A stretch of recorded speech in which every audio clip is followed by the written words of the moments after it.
Hey, good morning, everybody. My name is Cliff Backus. I am the Chief Market Strategist for Push Button Stock Trading, and this is your daily video market review.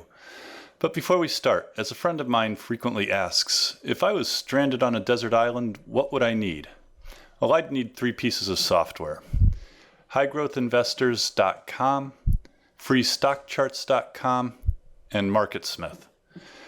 MarketSmith is a set of investment research tools for mastering the market, offering a set of extremely robust stock screeners, charts, and pattern recognition.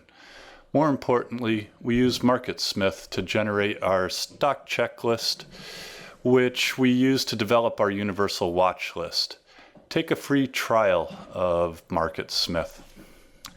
Next, we have freestockcharts.com, which is a Warden Brothers product and has all the versatility of their TC2000 program on an a la carte basis.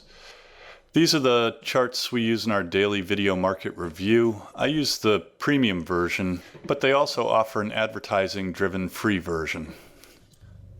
And lastly, I would need highgrowthstock.com, HGSI.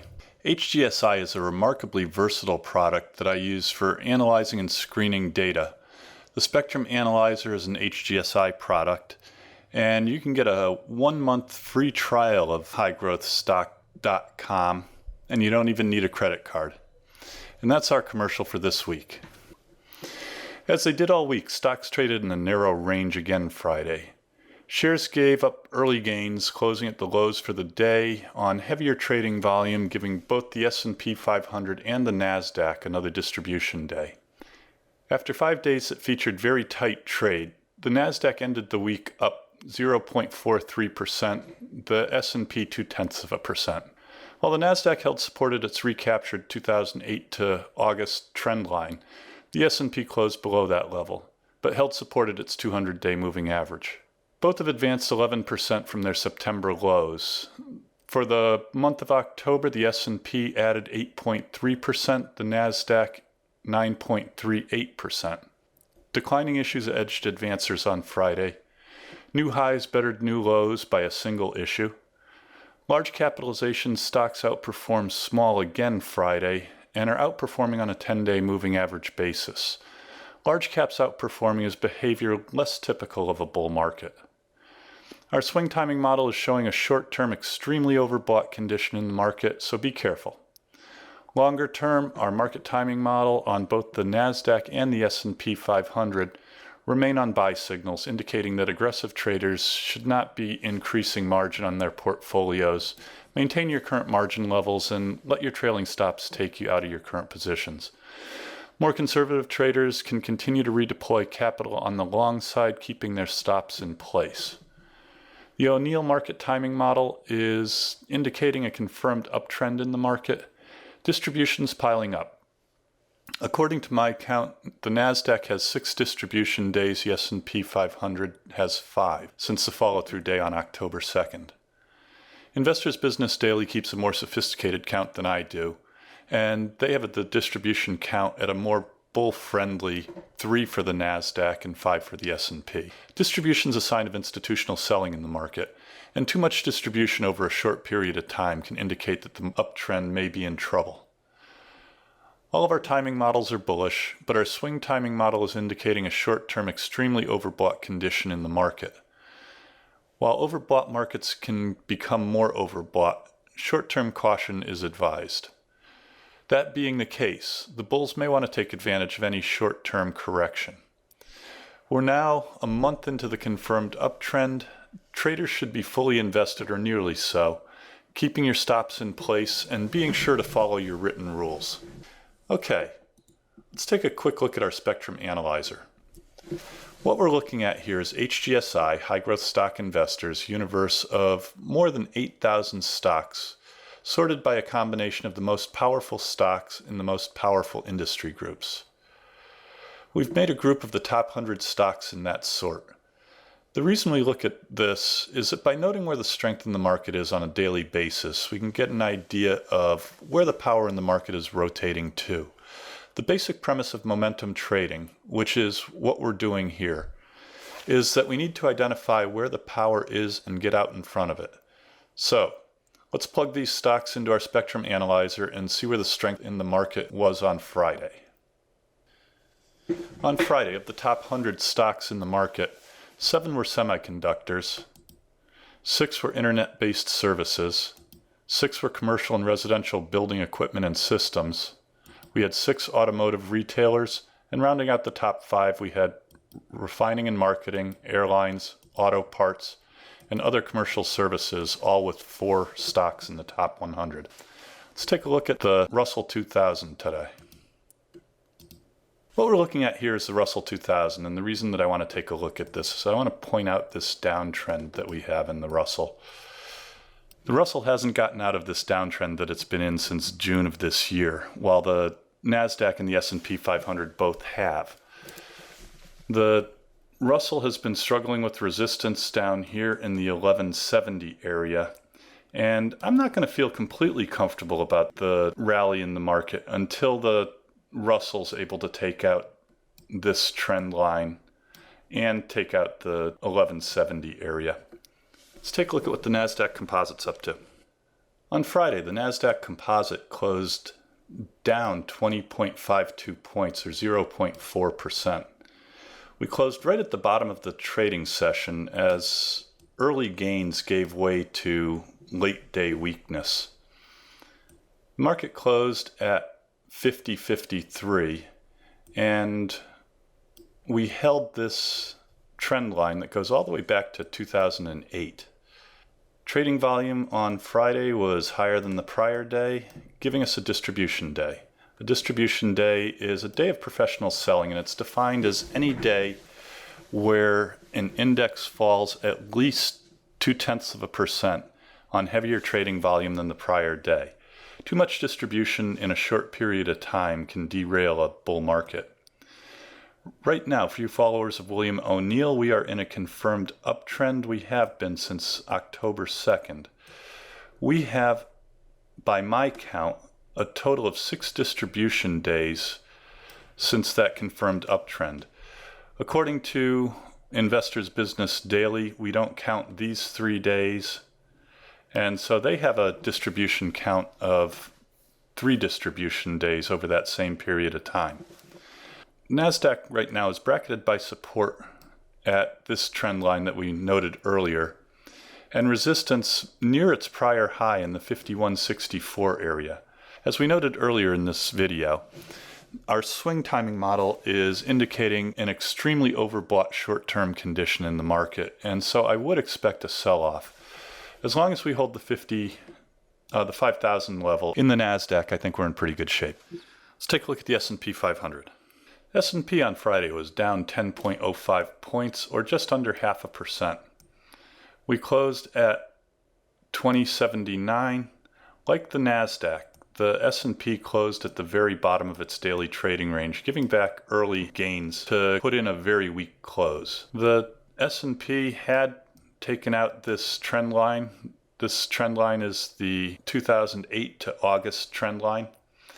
It had recaptured that trend line, but yesterday undercut that level again. Trading volume was higher than the prior day, giving us a distribution day. The S&P is in a confirmed uptrend, and we have 5 distribution days since confirmation of that uptrend on October 2nd. Right now, the S&P is bracketed by support right here in the 2044 area. I'm showing resistance, but I need to change that over to support in the 2044 area. And resistance at this prior trend line. The S&P is on a buy rating, which indicates that aggressive traders should not be increasing the margin in their portfolios. You should maintain your current margin levels and let your trailing stops take you out of your current positions. More conservative investors should be approaching fully invested at this point in the confirmed rally. Let's take a look at some stocks that we may be interested in watching. But before we do, just a note. All of the individual stocks that we talk about in our video market reviews are from our universal watch list. To qualify for our universal watch list, a stock has to have satisfied at least 72% of our stringent technical and fundamental criteria and continue to satisfy at least 62%. Out of our trading universe of over 7,000 stocks, there are generally only about 50 to 90 stocks that meet these strict criteria and make our universal watch list. These are the only stocks we review in our daily video market review, and for the most part, they're the only stocks that we use in our trading strategies. That noted, let's put together a little bit of a watch list for the week. I want to start with Fitbit, which was a recent IPO. It was IPO, initial public offering, back in June of this year. Fitbit develops wearable connected health and fitness trackers and mobile apps that wirelessly sync with its devices. Fitbit put in this IPO base. An IPO base is the first base that an initial public offering goes into. It can be much shorter than a normal base and is a very aggressive buy point. It broke out of that IPO base and immediately failed and set up this first stage base that we're in now. Fitbit has a pivot point of $51.90. It gets a checklist rating of 64. We've set up this trend line. I'm not really sure that I like the trend line because it only touches in 2 points, 1, 2, before breaking out at the third point. I generally like to see trend lines touch at least 3 points before breaking out. But we have a legitimate trend line here. We have a legitimate trend line breakout on heavier trading volume than any down day in the past 10 trading sessions, which gives us a pocket pivot. Fitbit can be bought by aggressive traders here on the breakout on the pocket pivot above the trend line. More conservative traders may want to wait for Fitbit to break out of the first stage base in the 51.90 area. Next, I want to take a look at LinkedIn. LinkedIn provides a social networking platform enabling members to share their personal identity online via LinkedIn.com. The stock's working on this first stage base with a pivot point in the $276.18 area. LinkedIn gets a 64% checklist rating, and on Friday they reported earnings. They gapped above this downward trend line on very heavy trading volume. In fact, the trading volume was heavier than any down day in the past 10 trading sessions, which gives us a pocket pivot. We broke above this level of resistance in the $233.18 area. Aggressive traders may want to buy LinkedIn here on the pocket pivot with the break of the trend line. Ellie Mae provides electronic mortgage organization services through a network connecting over 109,000 professionals and lenders. Stock right now is in the second stage base with a pivot point in the $82.92 area. We get a 68% checklist rating, and we seem to be working on maybe putting in a handle right here. It's worth keeping an eye on. Ellie Mae can be bought on a break above that 82.92 area on at least 140% of average daily volume. Next, we have Performance Food Group. Performance distributes food and related products to the food service industry via 68 distribution centers across the United States. Performance was a recent IPO. It had its initial public offering in October and is putting in its first base, an IPO base. As we mentioned earlier, an IPO base can be a much shorter base than a normal base. It's also a very aggressive entry. It's not for the faint of heart. But if you're a very aggressive trader, you may want to buy some performance on a breakout above the pivot point in the 22.79 area. Performance gets a 72% checklist rating. And remember, if you're going to buy an IPO base, IPO bases are a good way to make money really quickly, but they're also a good way to lose money really quickly. Keep your stops in place. Next, we have Dicom Industries. Dicom provides engineering, construction, maintenance, and installation services for the telecom providers. This is the second time we've looked at Dicom. Dicom right now is putting in a second stage base on base formation. We had this second stage base that we broke out of back in August, and we're working on a second base right here.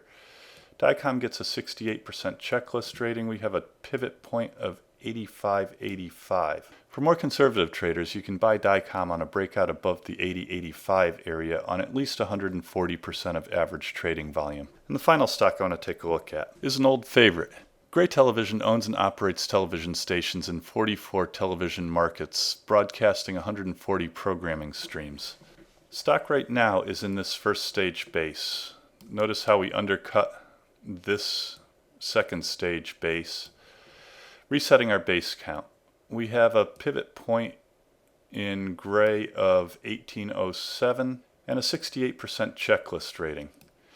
Gray Television can be bought on a break above the pivot point in the 1807 area on at least 140% of average daily volume. Before we go, I had a subscriber ask about Natural Health Trends, NHTC. Natural Health Trends is a network marketer of personal care, wellness, and quality of life products sold under the NHT Global brand. What we're looking at here is a weekly chart, and I want to point out that NHTC has been in this rather persistent uptrend going all the way back to June of 2013. I want to analyze this on a CAN-SLIM basis. CAN-SLIM is an acronym developed by William O'Neill and his first talked about in his classic book, How to Make Money in Stocks. CAN-SLIM stands for C, current quarterly earnings. We want to see current quarterly earnings at least 25%.